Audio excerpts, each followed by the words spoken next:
You're looking at a photograph from August 1910.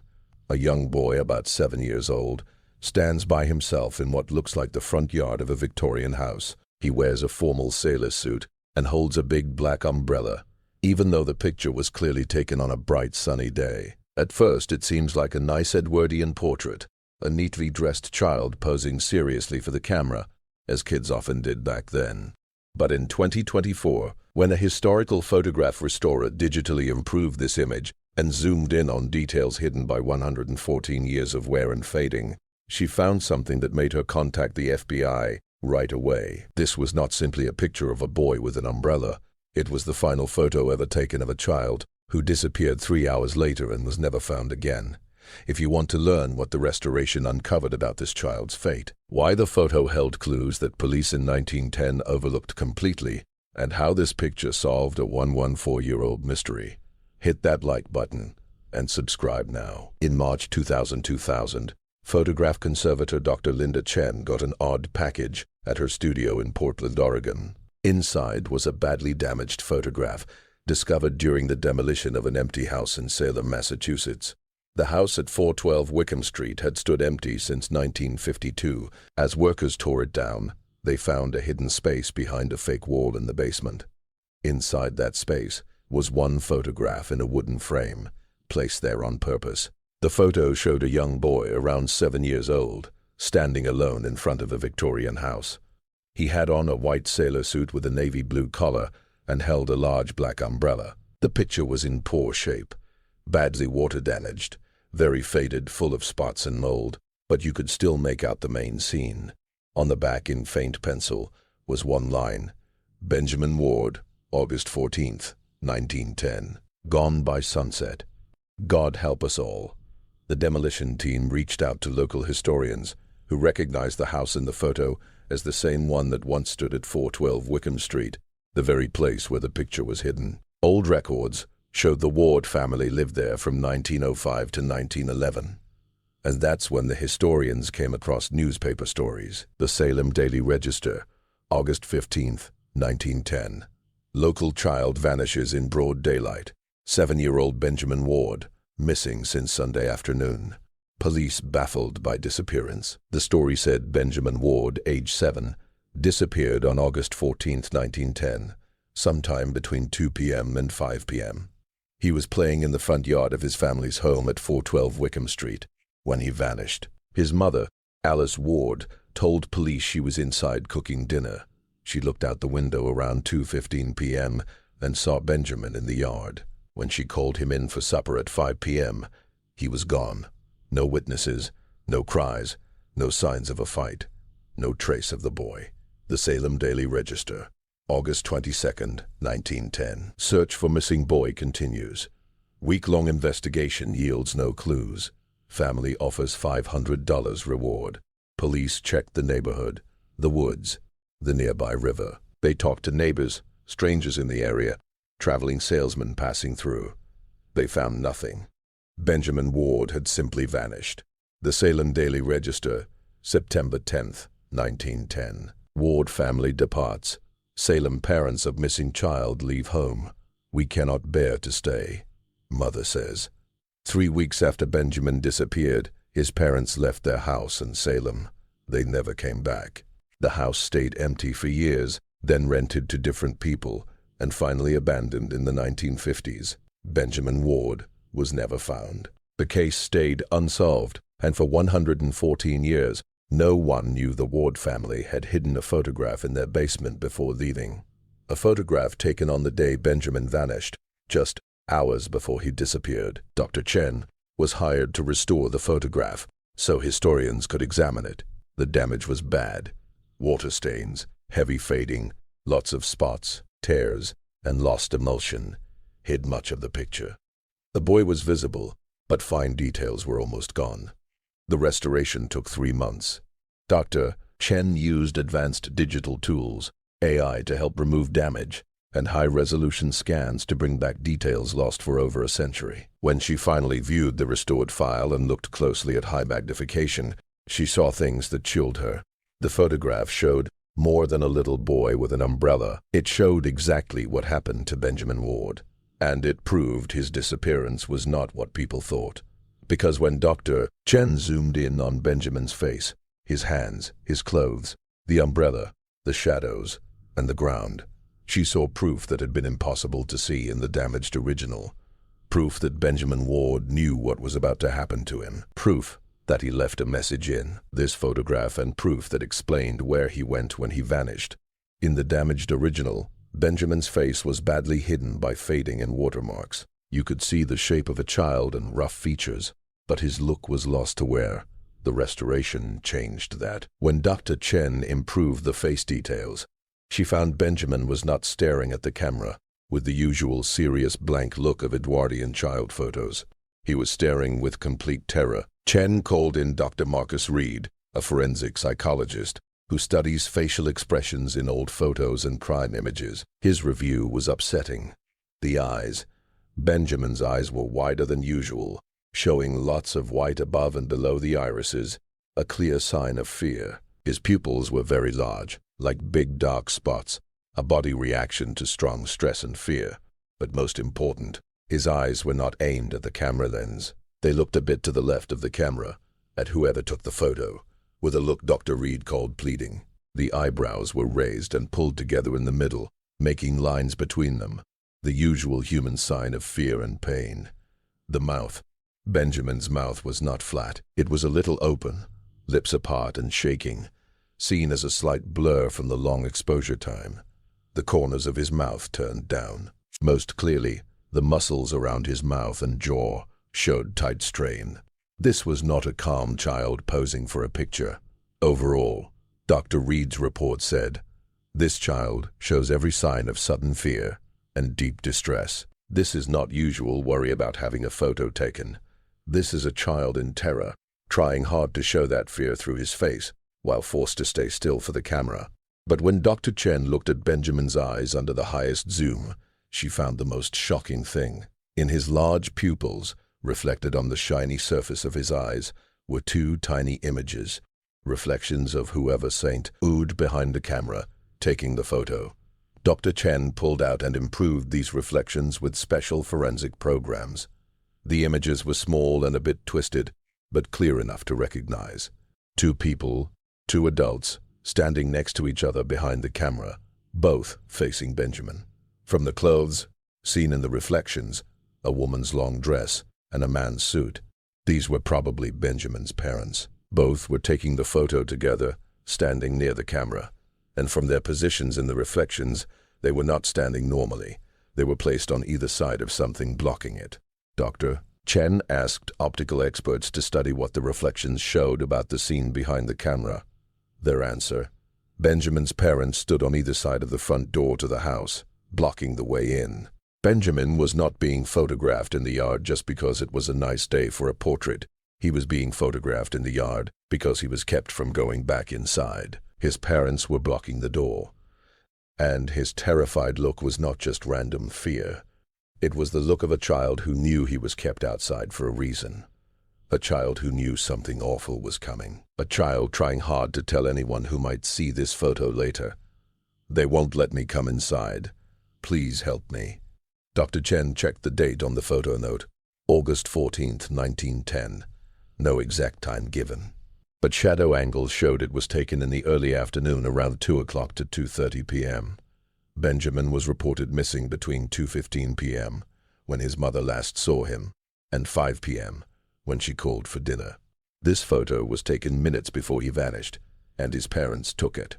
Dr. Chen's next find came when she improved the umbrella Benjamin held.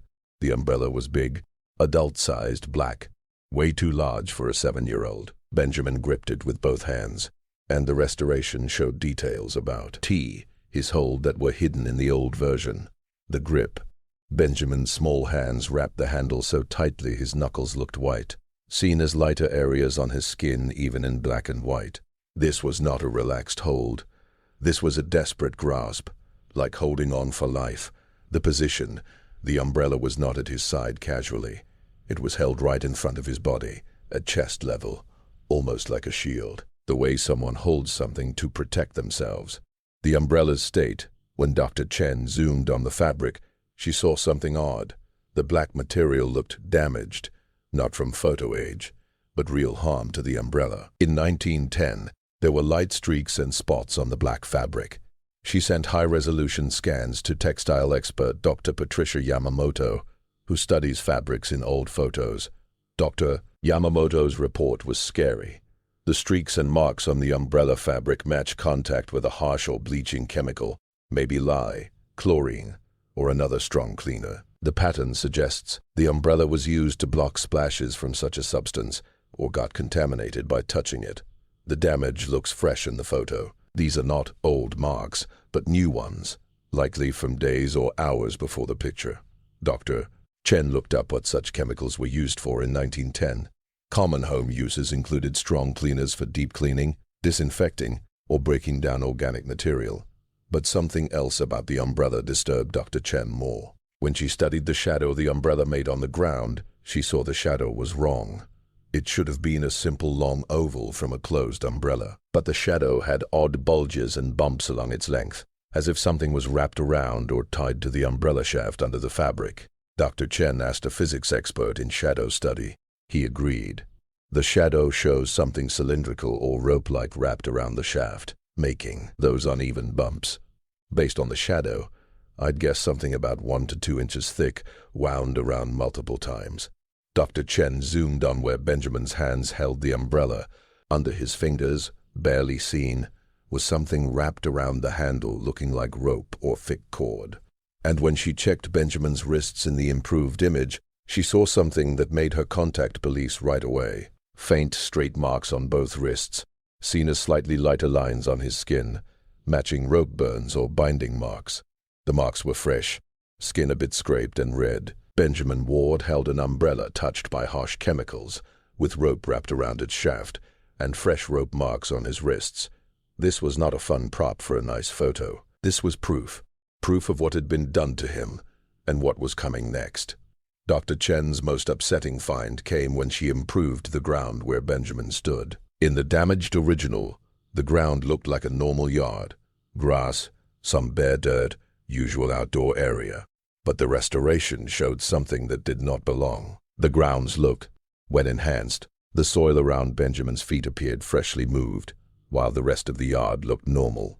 The spot where Benjamin stood, about a 4 feet by 6 feet rectangle, showed bare earth with different color and feel than the ground around it. Dr. Chen sent the improved images to forensic archaeologist Dr. Robert Martinez, who studies ground changes in old photos and crime scenes. His report came fast and was alarming. The area in the photo shows clear signs of recent digging and refilling. The soil color, texture, and packing differ from the untouched ground nearby. The rectangle shape, about 4 feet by 6 feet, and depth signs from soil layers suggest a pit dug at least 4 to 5 feet deep, then filled in within days or at most 1 to 2 weeks before this photo. The size matches what people call a grave. But what Dr. Chen found at the edges of this moved earth was the most terrible. When she zoomed on the border between the disturbed soil and the grass, she saw the edge of something partly showing at the ground surface, something not fully covered by the refilled dirt, something white, smooth, and curved. Dr. Chen sent close-ups to forensic anthropologist Dr. Helen Kowalski. Dr. Kowalski answered within an hour. I cannot say for sure from a photo, but the object at the surface looks like human bone. It may be part of a skull, or large bone from an adult or older child. The size, shape, curve, and color all match. If this is bone, it means remains were buried here and not fully hidden, with a piece left showing at the top. Dr. Chen looked at the improved photo again, focusing on Benjamin's feet and the umbrella tip position. Benjamin stood right at the edge of the moved earth, not in the middle, but on the border. His feet were placed carefully, almost like he tried not to step fully on the refilled ground, and the umbrella tip, touching the ground for support, was right next to the partly visible white object, as if Benjamin pointed to it on purpose. Dr. Chen brought in child psychologist Dr. Amanda Foster, who studies childhood trauma and how kids show distress. Dr. Foster's view: if this child knew or guessed human remains were buried under where he stood, and if he was forced to pose for this photo by the people who put those remains there, he would feel extreme terror. His choice to stand at the edge of the disturbed ground instead of the center suggests he wanted to avoid it. He does not want to stand on whatever is buried. Placing the umbrella tip next to the exposed bone could be chance or a child's way to point out proof, a way of saying, "Look here. Look what they did," to anyone who sees this photo later. Someone had dug a grave in the Ward family's front yard. Someone buried a body there. Someone refilled the earth, but quickly and poorly, leaving bone visible at the surface. And then someone forced 7-year-old Benjamin Ward to stand on top of that grave and pose for a photograph, hours before Benjamin himself vanished forever.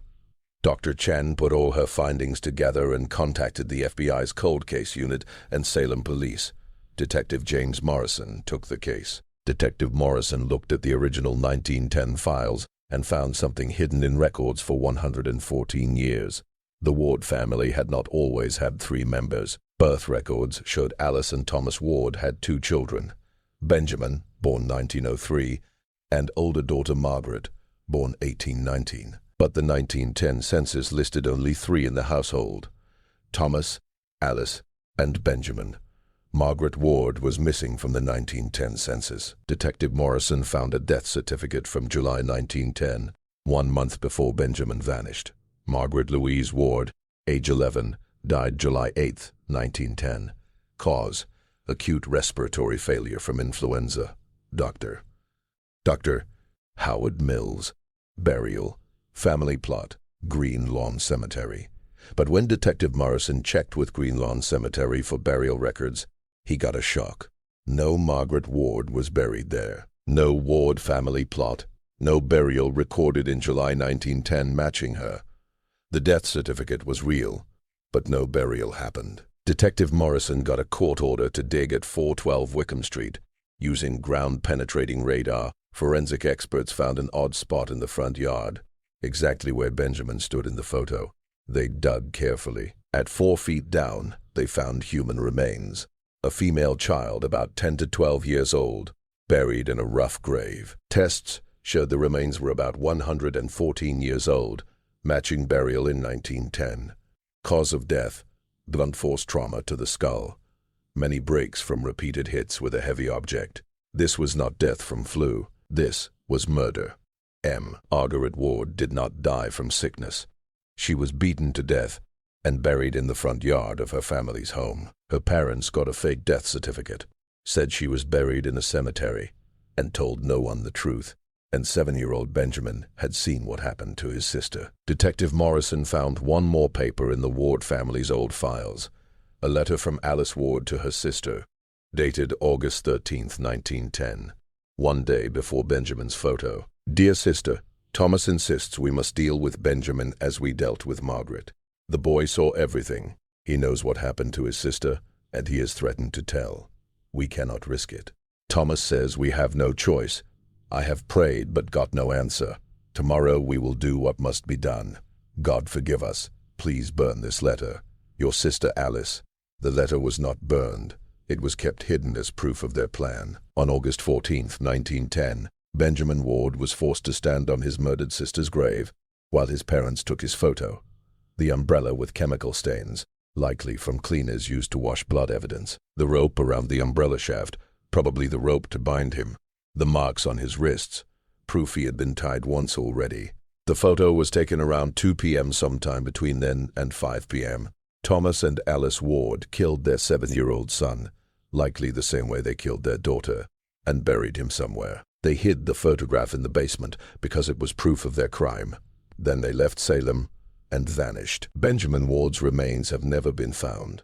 Ground-penetrating radar scanned the whole property and nearby areas, but no second grave turned up. But his photograph stays as a 114-year-old record of a child who knew he was about to die, who was forced to pose for a memorial photo on his murdered sister's grave, who tried hard to leave clues about what was done to him, clues that took 114 years and modern tools to finally see.